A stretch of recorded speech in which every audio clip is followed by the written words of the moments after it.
Hello दोस्तों। औरत को झूली में बिठाकर जमा यानी हमबिस्तरी करने का मजा और फायदा।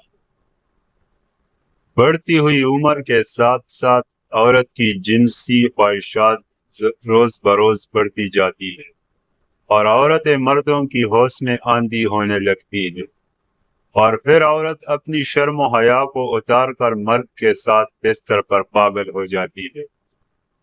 कोई औरत को खड़ा करके हमबिस्तरी करता है, कोई बूढ़ी बनाकर हमबिस्तरी करता है, तो कोई औरत को अपनी झोली में बिठाकर हमबिस्तरी करता है। लेकिन हर तरीके और पोजीशन में हमबिस्तरी करने के अपने अपने मजे होते हैं। औरत हर तरीके में हमबिस्तरी करना पसंद करती है, बस औरत इतना चाहती है कि मर्द का पूरा नफ्स इसकी शर्मगाह में अंदर चला जाए। लेकिन आजकल की औरतें मर्द के झूली में आकर मर्द के नफ्स पर बैठकर मजा लेती है। फायदा फायदा इसका यह है कि औरत मर्द की झूली में बैठती है तो मर्द का नफ्स औरत की शर्मगाह में बिल्कुल सीधा होता है, ऊपर की जानिब।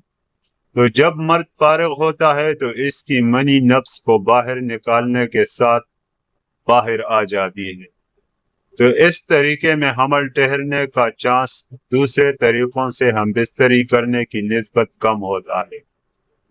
मजीद इस तरह की वीडियो देखने के लिए हमारे चैनल को सब्सक्राइब जरूर करें। शुक्रिया।